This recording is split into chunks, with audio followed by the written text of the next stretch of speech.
This week's episode of Still Untitled is brought to you by Ops Genie, because incidents happen. Thankfully, Ops Genie empowers devs and ops teams to plan for service disruptions and stay in control during incidents. It also gives teams the power to respond quickly and efficiently to unplanned issues. And it helps notify all the right people through smart combination of scheduling and escalation paths.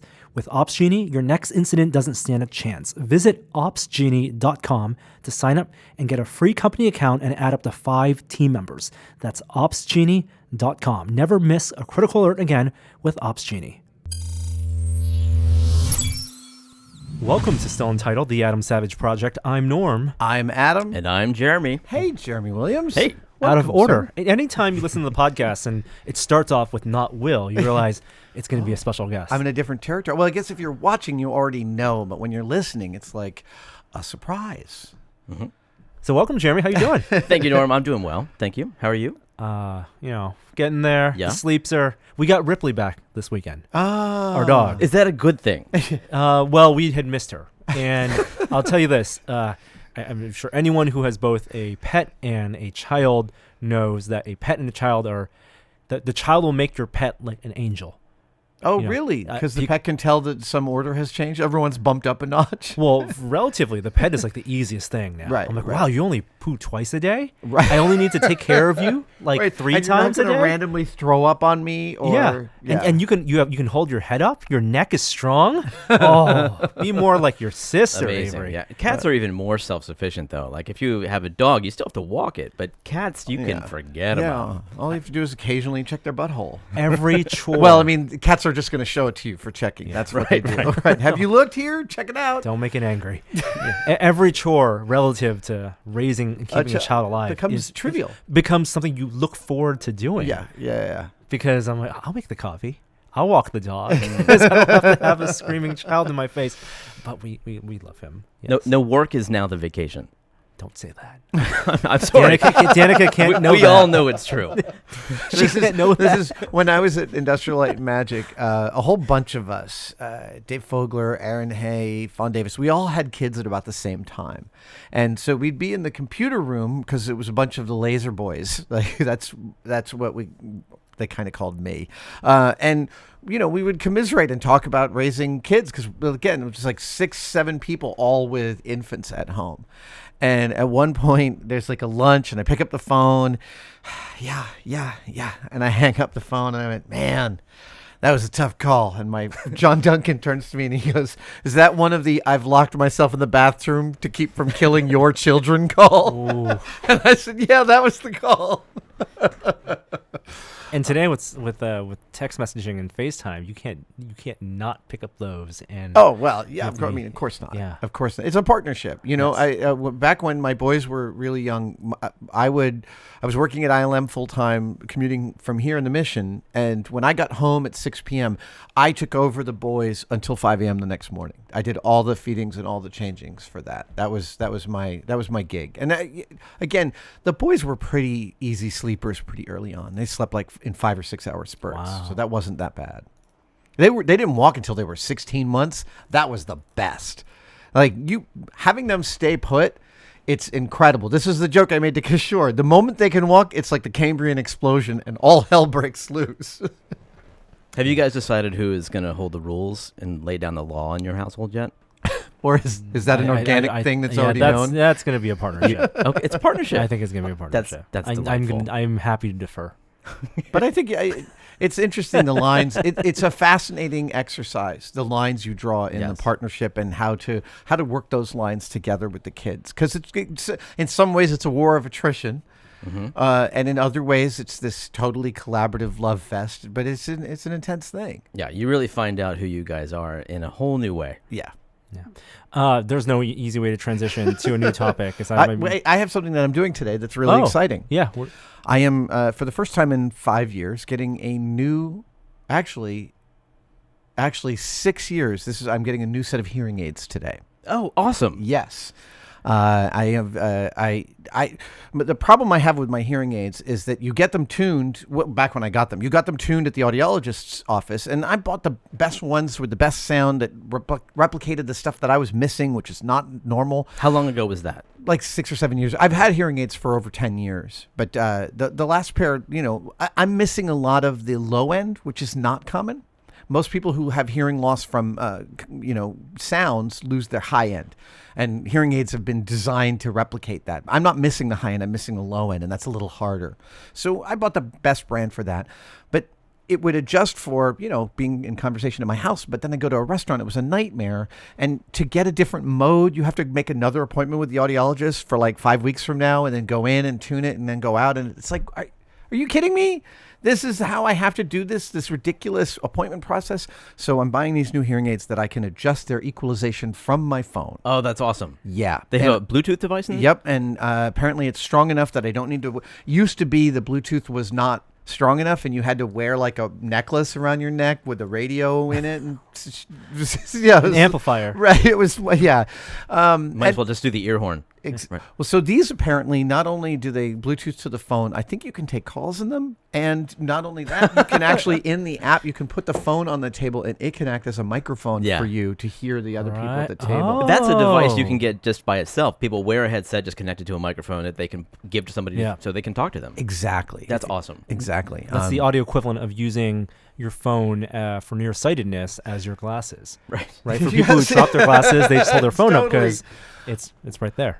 So I'm really excited. My wife is really excited. My hearing is actually, I just had another hearing test recently, and my hearing's actually gotten a little better over the last couple of years, but these hearing aids are at their end of their lifespan, and their sound, I think, has sort of flattened out.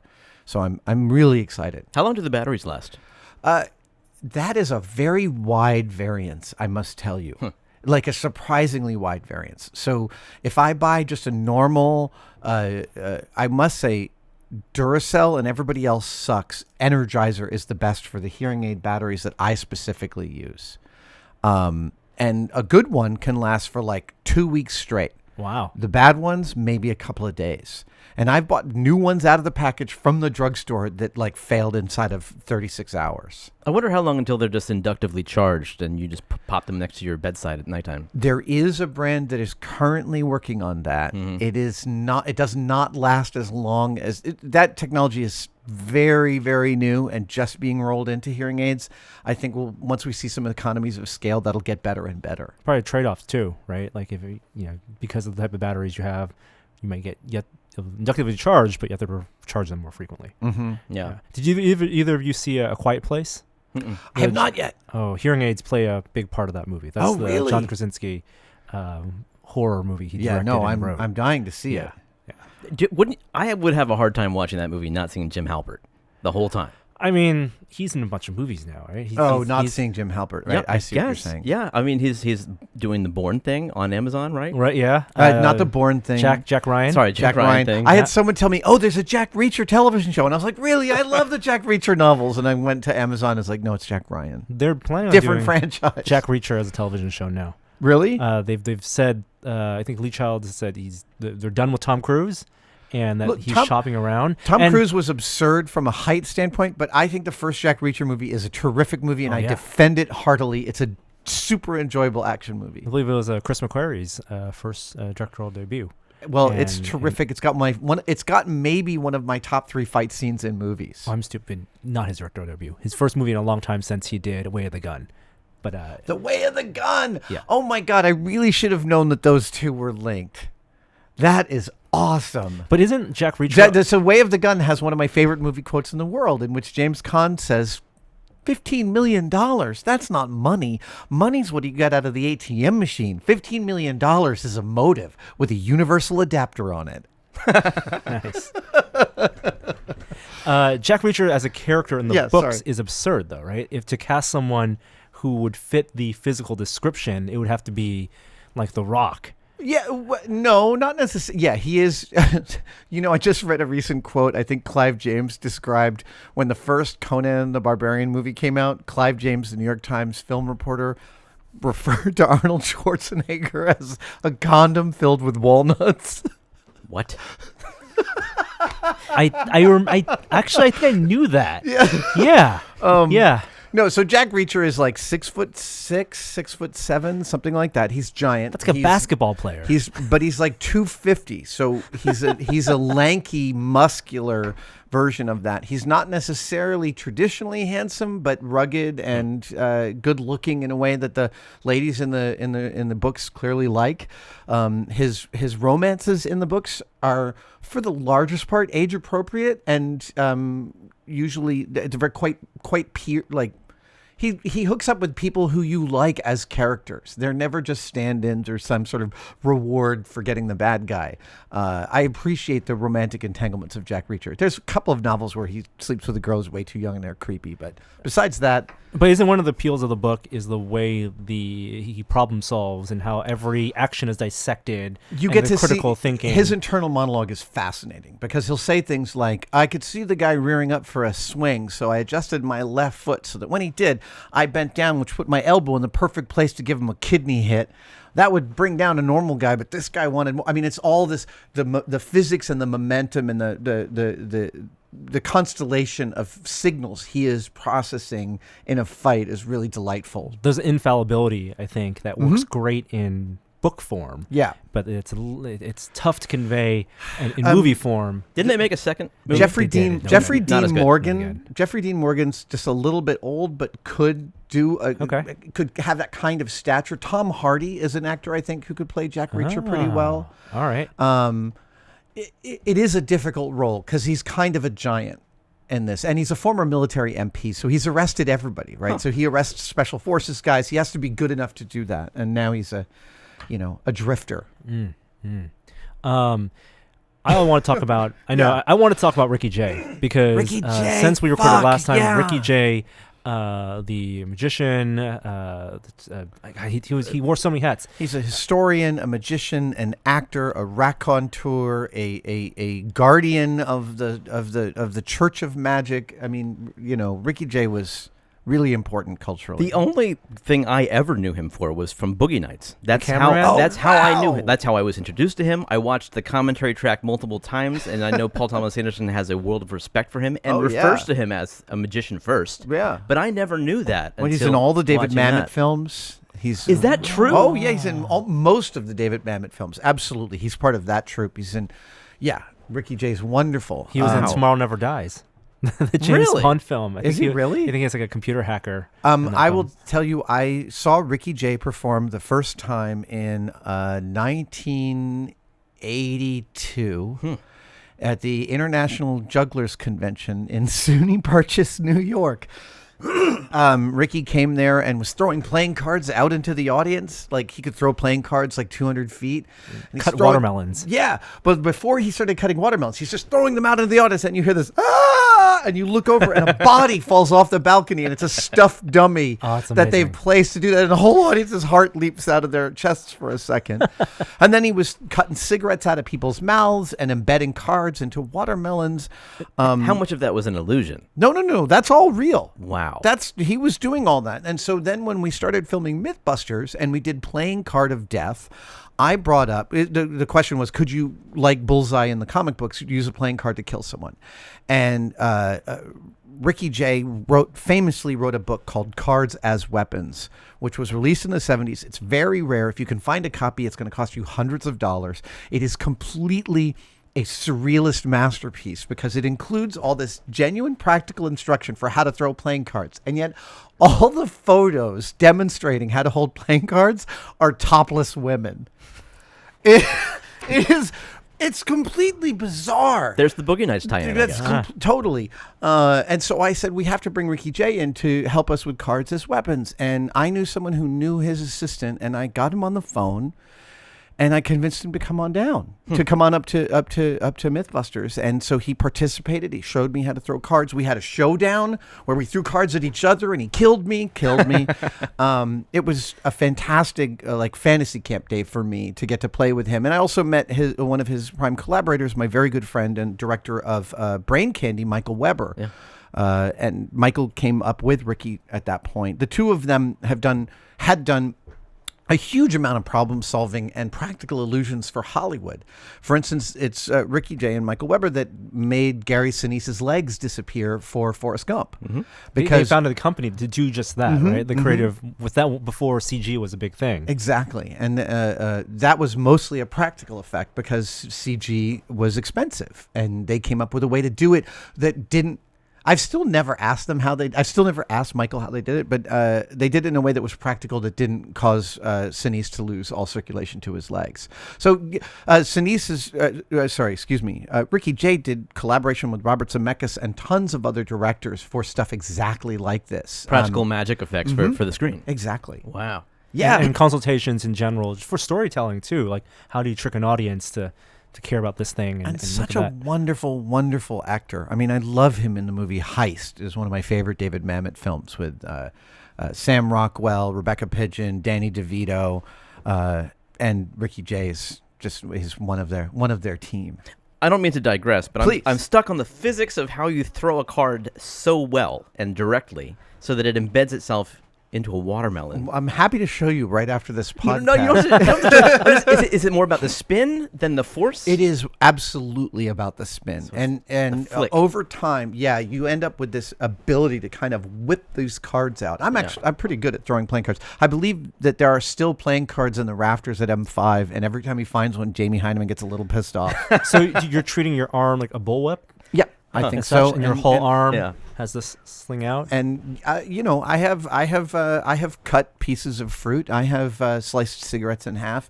I am much less accurate than a genuine pro like Ricky Jay was, but I can peek above the clouds a little bit. Right. That's very cool. And I think there was a 2013 documentary about him. It might be on Netflix. I'm not sure.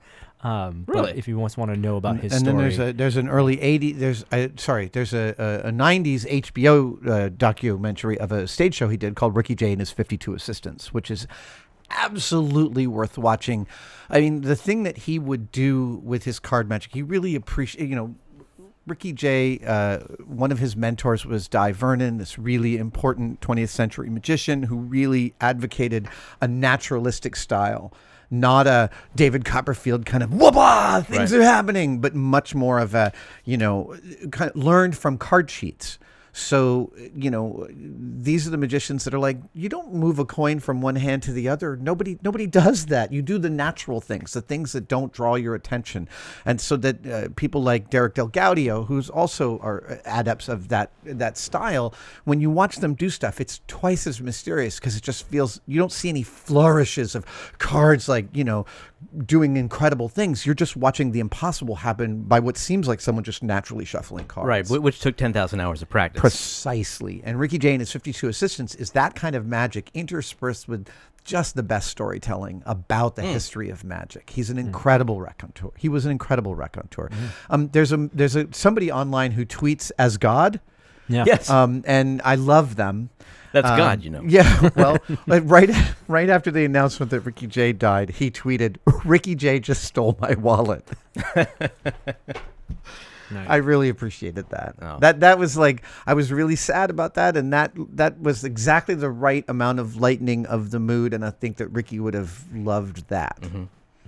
One last thing about Ricky Jay is that when we went to do the card showdown, because when we went to do the showdown, I was effectively directing this sequence. And so Ricky said, "What do you want to do?" And I said, "Well, let's face off. I'll say 10 paces and you'll go, 'Let's do it.'"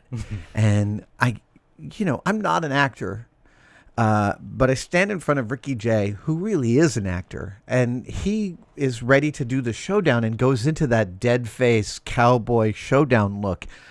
And it was terrifying to be in the beams of his incredible eyes for that shot. I was like, whoa. That was I feel really lucky that I got to experience that. Yeah. Hope you're wearing your safety goggles. Yeah, I was. We were both wearing safety goggles. And you threw the card right in your belly button. I did actually at one point throw a card so hard I gave my cameraman a cut on his eyebrow. Really? Was it at the lens like you're doing? Yeah, I was. But I mean, my crew will tell you during that week I was just throwing cards constantly at everything. I was like an ADHD kid. I was an ADHD kid. Let's be clear. Oh, that's kind of muscle memory you can't buy. It's like Yeah. yeah. Before we continue on with the conversation, I want to let you know that this episode is also made possible by Kiwi Co.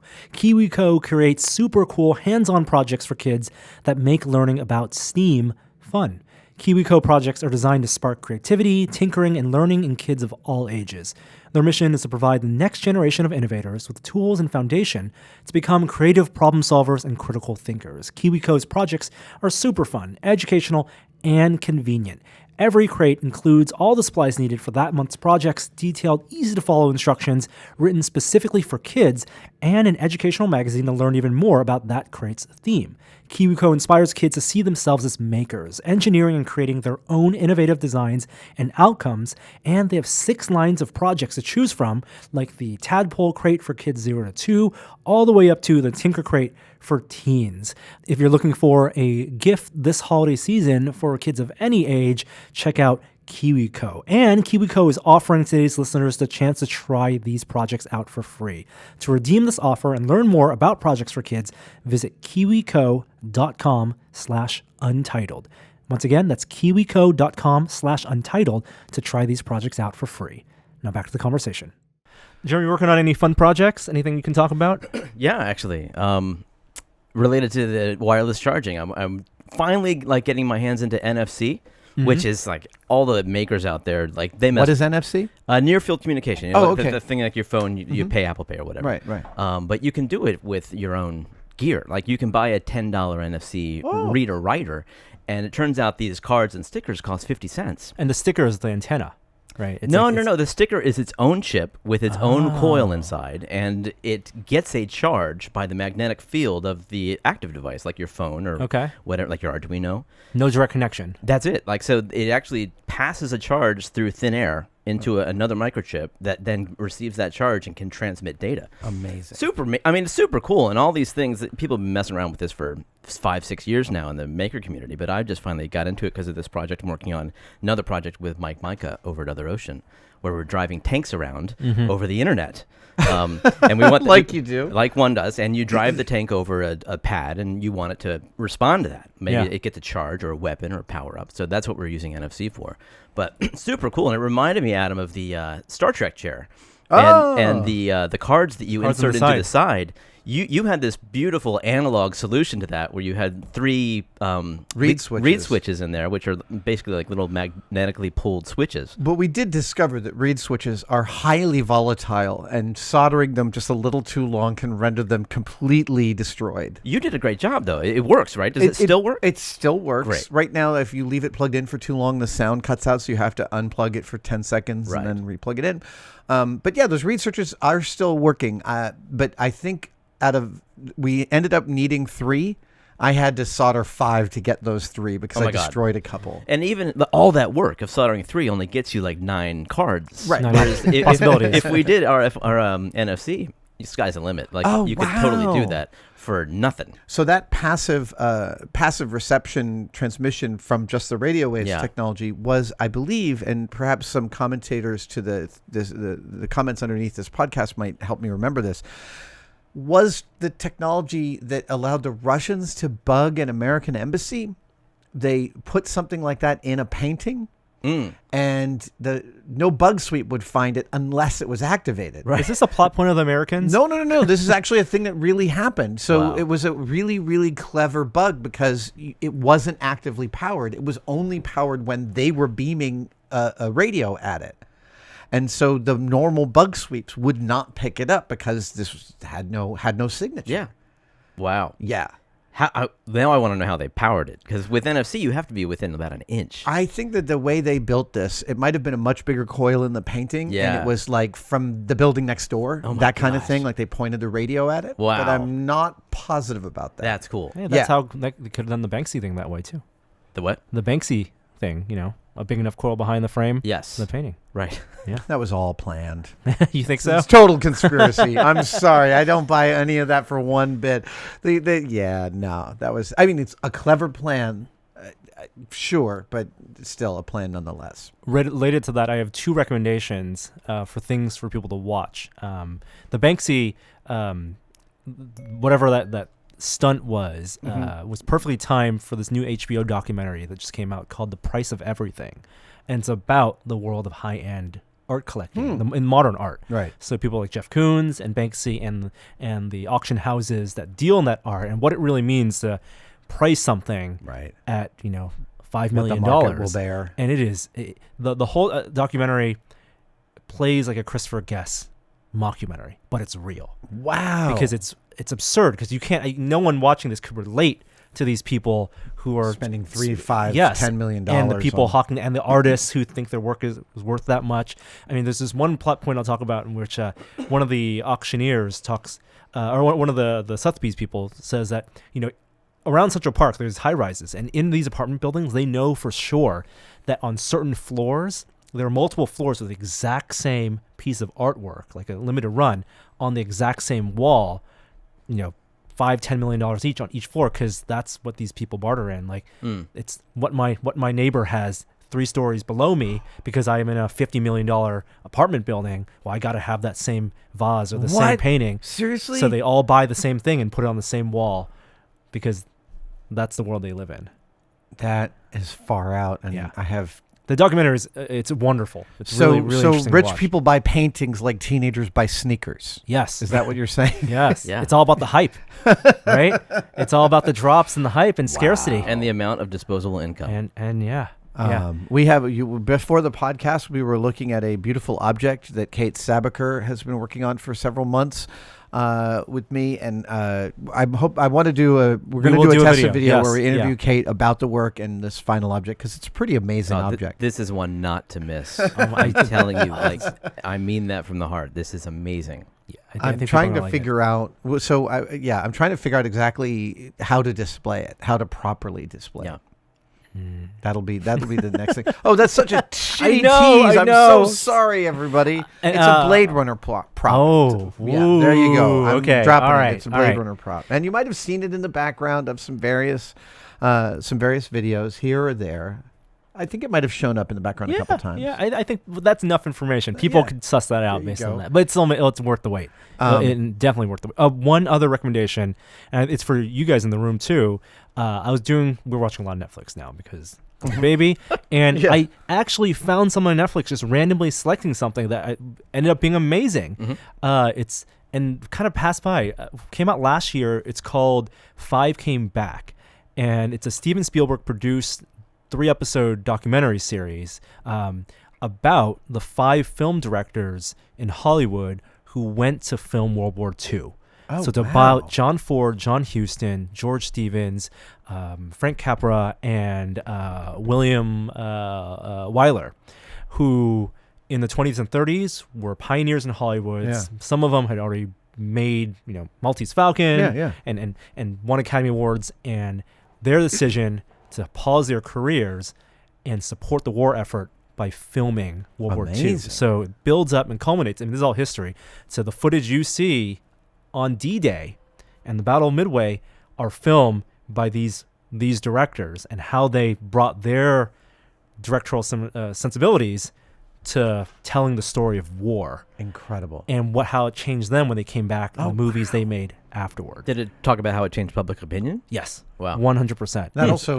That also dovetails really with the They Shall Not Grow Old coming out Totally. in mid-December. Absolutely. Peter Jackson's World War I restored footage film. And it's about directors who are they're more humanist directors, they focus more on people and less on the action, or some that focus more on the action because that's what they knew. Yeah. And this documentary is actually told through, Meryl Streep narrates it, but it's told through the perspectives of 5 modern directors, including Guillermo, Steven Spielberg, Lawrence Kasdan, and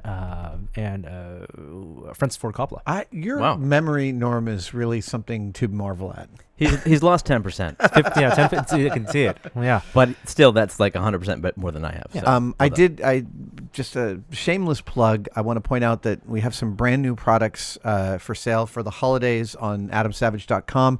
We've released some wide mouth pouches that you can buy in a set, a large and a small.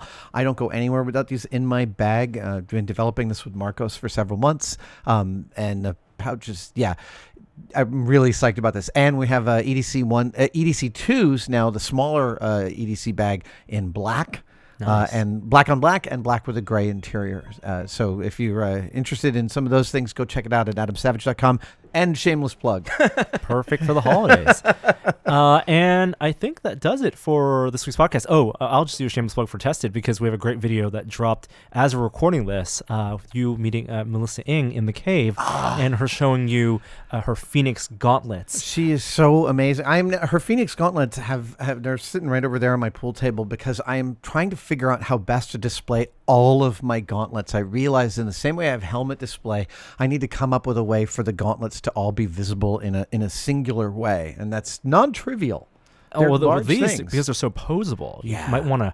How do you find a Well, I have some hand? posable hands over there. I bought some of those wooden artist posable hands, but then really I want all the gauntlets to be posed and visible, you know? So that's Melissa Ng is lightning in a bottle. It's delightful to know her, and she was so much fun to host here in the cave. I would have thought there was no room left in your cave years ago, and yet you always find a way. Well, so I have two large projects. One is the gauntlets, and the next one is also all the hero swords that are sitting there on the couch. I need to find a way to display those floor to ceiling as a kind of a wall partition. I think that's one of my next goals. I'm thinking like gauntlets. How many gauntlets do you have? And there are. I see dozens from and dozens. Hellboy to Ring Wraith. And Yep. Yeah, there I've are got a lot. space gloves. I've got I've got early gauntlets that I made when I was 25.